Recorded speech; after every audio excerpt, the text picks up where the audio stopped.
Hello, it's Staci. I wanted to thank you so much for signing up for Manifesting the One. Together, we are going to get into our creatrixes. We're actually going to create our own avatar, if you will.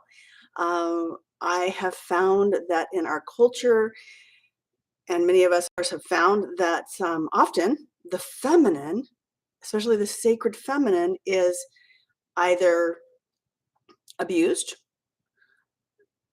discounted, or completely invisible. And we are at a time where that energy is rising. And it actually has to start within us. Um, we live in a culture that seems, a lot of it is, prove it on the outside. Something outside of us is going to give us the answers. And it's sort of a masculine, we'll say an immature masculine that is a dominator god that is kind of like a dysfunctional father and is going to tell us who's who and what's what and exactly how we should behave. And we're actually taking that matrix, basically unplugging that matrix. We're reprogramming ourselves. We're reprogramming our culture. Well, what's that going to take? I believe we actually need to get in touch with our creatrix. And that, starts with Mother Earth, honoring Mother Earth, our mother. And it doesn't matter what gender we are. It doesn't matter what our sexual preference is, anything like that. Over the years, when I ask people, what is it that helps you feel most connected? 99% of the time, people say, I really love to just be in nature and I love to connect in nature and just kind of be in that silence.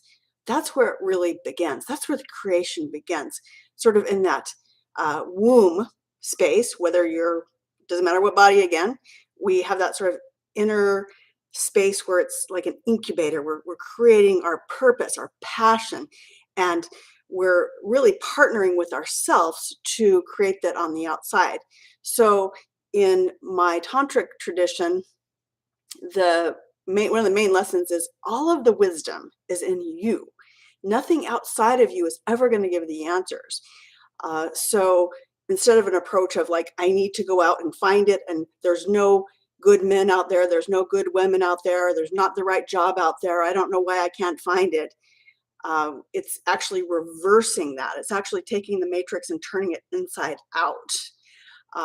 We are magical creatrixes that are reflections of Mother Earth. So we start by grounding into Mother Earth and asking ourselves, feeling it, not intellectualizing it, because often we can say, hey, the masculine is the brain, the intellect, skillful action, kind of a linear process.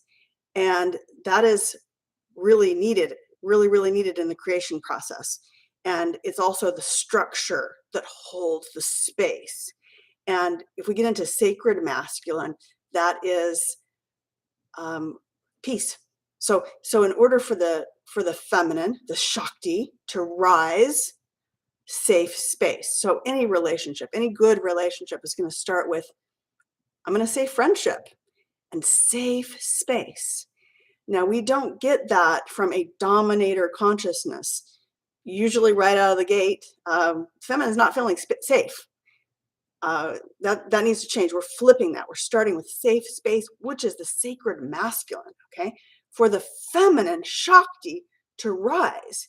Now, in the immature masculine culture, maybe a girl is 13, 14, 15 years old, and she actually gets in touch with her sexual energy and immediately starts to project it out to attract the masculine before she even knows who she is.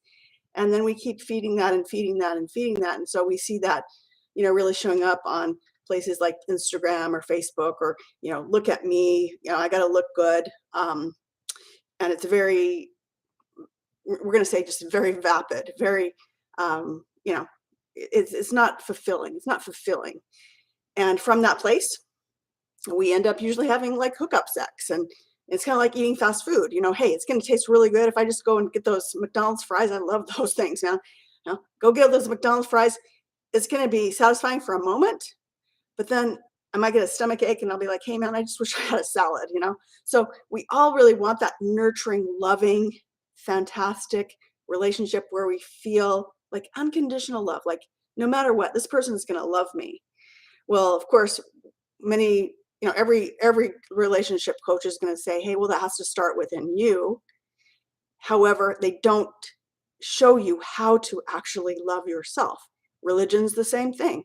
Love yourself like you love your neighbor like you love yourself. Well, nobody ever teaches you how to love yourself, and you actually have to take the time, like a garden, to plant the seeds, cultivate that. And it starts with the connection with Mother Earth. Okay. So from the creatrix that we all are, doesn't matter what your body looks like, or your sexual preference, there is the, several archetypes. The Mother Earth, rounding into Mother Earth, asking ourselves, hey, as I move out the day, how and what and with whom do I feel most connected?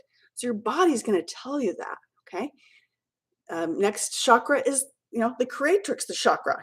She's Mother Earth. These are all reflections of Mother Earth. She creates everything. She feeds us. She made us. She's our mother, everyone's mother. Doesn't matter who you are. She's the mother. Connecting in with her.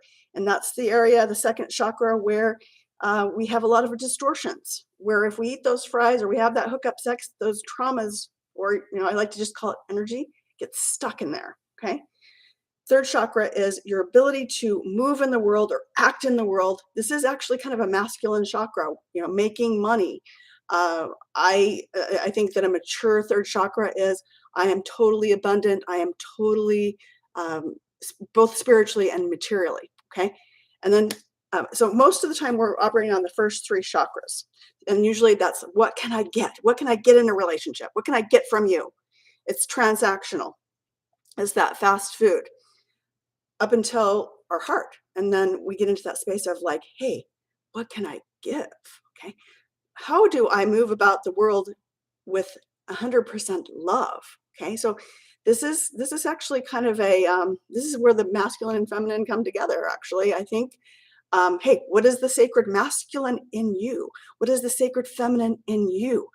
Doesn't matter what you're looking for in a partner in terms of, a physical perception. You're actually creating that in your heart. All of this is already within you, and these are wisdom centers within you. So that's where we start saying, what can I give? Okay. And that's where we really start having healthy relationships. Okay. The throat chakra. Hey, I know what I want. I am speaking it. I'm setting my boundaries. I'm able to communicate well with my partner. Then there's the third eye. We start getting in a little bit more mystical, esoteric, but we know we've all felt that. It's like, hey, I just get a feeling. It might be in your gut, might be in your, your third eye is where kind of you connect with whatever you want to call it, spirit. It's like, somehow I just know it. I know this is going to happen. I feel it. I know this isn't the right relationship. I'm just feeling this isn't the right thing for me. And our body is telling us, okay? And then finally, the crown chakra, and that is where the sacred masculine and the sacred feminine literally get together. And that's in our own body first. So Tantra is the weaving together and expanding of the sacred masculine and sacred feminine energy in you. So it's a level of consciousness. So when we get up to the higher chakras, it's, hey, I'm actually co-creating with the universe, or your higher self, or whatever you want to call it, creator, creatrix. I am a creator. I am a creatrix, and I'm actually connecting with someone at that place. Sacred partnerships where two people come together from a place of friendship and love and kindness and compassion, inner wisdom. People that are committed to personal growth, to support each other in being the best that they can be. Okay, and that's basically where we get up here into higher levels of consciousness. So we're literally moving that energy that's in us. It's not like it's outside of us. It's more releasing the energy that doesn't serve. Okay, and I don't like to use the word trauma. I just want to use the word energy, and cultivating the things that we do want, operating from higher chakras. Okay, so that's what manifesting the one is about. And I look forward to experiencing this adventure with you. Thank you.